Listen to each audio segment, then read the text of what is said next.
Alright guys, so today we're going to be looking at the Taylor polynomial, and this video is more so going to be a proof video and explaining why we use the Taylor polynomial to approximate values. And in this case we're using the example of sine of x, and we're doing third degree, so I've written out the first three derivatives as well as the function of sine of x. But before we go on and solve this example, we're going to talk about again why we use the Taylor polynomial to approximate a value. So essentially what we're saying when we make a Taylor polynomial is that, or even a Maclaurin, Taylor Maclaurin. This one's actually going to be Maclaurin, but this is going to be the same proof either way. So essentially we're saying that the third derivative of the polynomial equals the third derivative of the function. That's basically what a Taylor and Maclaurin polynomial are. That's what they're based off of. The third derivative of the polynomial equals the third derivative of the function.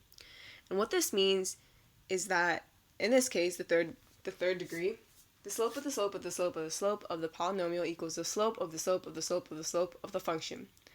And that doesn't sound like it means much, but what it means is that this approximation is going to be very accurate because we're accurate to the third derivative of the function. So essentially, the higher the degree of your polynomial, the more accurate you're going to be because the higher derivative that you're matching with the function. So that's why this works. Now we're going to prove this with some integration.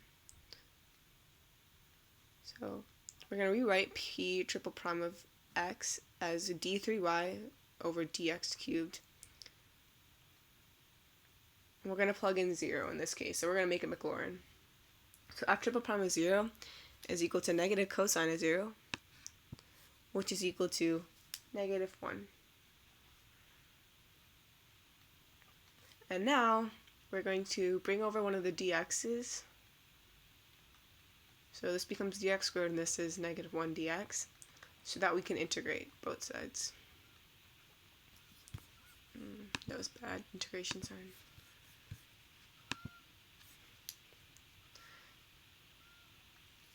Okay, let me just change colors really quickly. Okay, so this becomes the second derivative, and that equals negative x plus c. And like we said up here, we're making the third derivative of the polynomial equal the third derivative of the function. But we also want to do this for the second derivative, the first derivative, and the actual function. So we're going to make this equal to f double prime of x. But this is only when x equals 0. So when x equals 0, this becomes c equals f double prime of 0, so negative sine of 0, which is 0. So then we have c equals 0. So the second derivative of this polynomial equals negative x plus 0. Now we're going to do the same thing as we did before. We're going to bring over a dx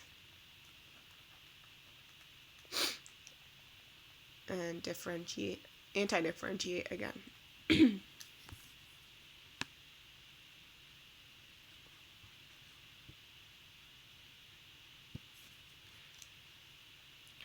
So you get dy dx equals negative x squared over 2 plus c. And again, we want this to equal the first derivative of the function at 0. So we want to make this equal to f prime of x at x equals 0.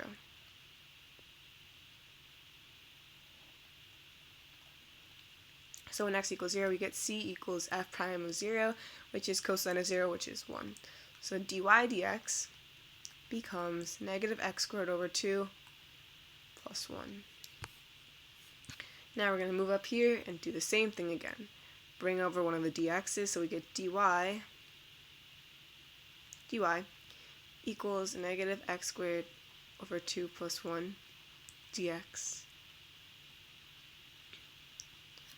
And that gives us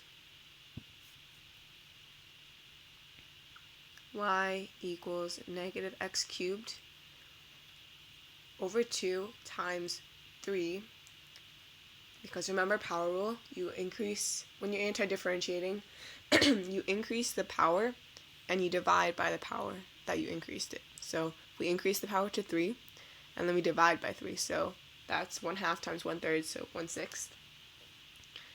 And then we add x because of this 1, and then we also add c because it's an indefinite integral. And again, we want this to equal f of x when x equals 0. So when x equals 0, we get c equals sine of 0, which is 0. So our final function becomes negative x cubed over 6 plus x. And now we're going to actually solve using the Taylor polynomial method and see if we get the same thing. And if we did this right, we should. So then we take the third degree polynomial, and it equals f of 0 plus f prime of 0 times x over 1 factorial plus f double prime of 0 times x squared over 2 factorial plus f triple prime of 0 times x cubed over 3 factorial. So that is sine of 0, 0, plus cosine of 0, 1 times x over 1, plus sine of 0, negative sine of 0, which is 0, so the whole thing just becomes 0, plus f triple prime of 0, which is negative cosine of 0, which is negative 1, times x cubed over 3 times 2 times 1.